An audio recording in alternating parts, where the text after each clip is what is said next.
ত্রিপুরা মন্ত্রিসভায় সদস্য হিসেবে অনিমেষ দেববর্মা এবং বৃষকেতু দেববর্মা বৃহস্পতিবার শপথ নিলেন।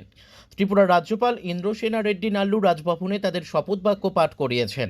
এরই মধ্য দিয়ে ত্রিপুরা মথা আজ আনুষ্ঠানিকভাবে বিজেপির সাথে জোটে সামিল হয়েছে। এদিন মুখ্যমন্ত্রী অধ্যাপক ডক্টর মানিক সাহা বলেন, বৃহস্পতিবার আগরতলা রাজভবনে ত্রিপুরা মন্ত্রিসভার সদস্য হিসেবে অনিমেষ দেববর্মা মহোদয় এবং প্রতিমন্ত্রী হিসেবে বৃষকেতু দেববর্মাকে শপথ নেওয়ার জন্য অভিনন্দন। পাশাপাশি তিনি ধন্যবাদ জানিয়েছেন প্রধানমন্ত্রী নরেন্দ্র মোদী এবং গৃহমন্ত্রী অমিত শাহকে রাজ্যের সামগ্রিক বিকাশে এই ঐতিহাসিক পদক্ষেপ গ্রহণের জন্য। তার দৃঢ় বিশ্বাস, এক ত্রিপুরা শ্রেষ্ঠ ত্রিপুরা, উন্নত ত্রিপুরা গড়ার ক্ষেত্রে ত্রিপুরা মথার সরকারে অন্তর্ভুক্তি গুরুত্বপূর্ণ ভূমিকা রাখবে।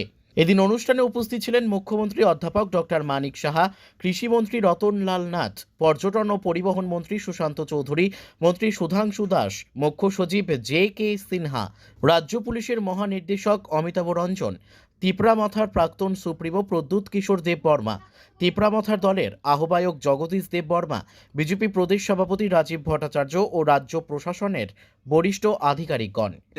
কবে নাগাদ দপ্তর বন্টন করা হবে এবং কি কি বিষয়? শিগগিরই আপনারা জানতে পারবেন কখন এবং কাকে কি দপ্তর দেওয়া হচ্ছে, এর মধ্যে খবর পাবেন। পূর্ব ত্রিপুরা থেকে দাঁড়াতে পারে এখনো ডিসিশন হয়নি, সবই সময়েই সব জানা যাবে। কবে নাগাদ বন্টন করা হবে? এর মধ্যে হয়ে যাবে।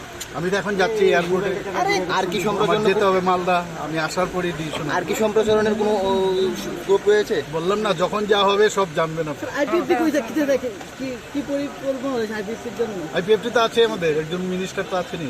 স্যার, আজকে এই যে শপথ গ্রহণ অনুষ্ঠান, এই শপথ গ্রহণ রাজ্যবাসীর জন্য কি বলবেন বা আগামী বলবো, দিনে? আমরা তো সবসময় বলছি যে আমরা সবাই একসাথে মিলে জাতি জনজাতি মিলে আমরা ত্রিপুরাকে মানে শ্রেষ্ঠ ত্রিপুরা বানানোর লক্ষ্যে আমরা কাজ করছি এবং সেই দিশায় আজকে আপনারা দেখতে পেলেন এখানে দুজন মিনিস্টার আজকে শপথ নিল।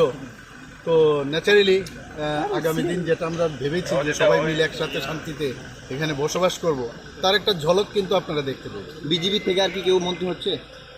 বললাম তো, সময়ে সব জানতে পারবেন, এখন কি করে বলবো। Thank you. Bureau report, news daily Bharat.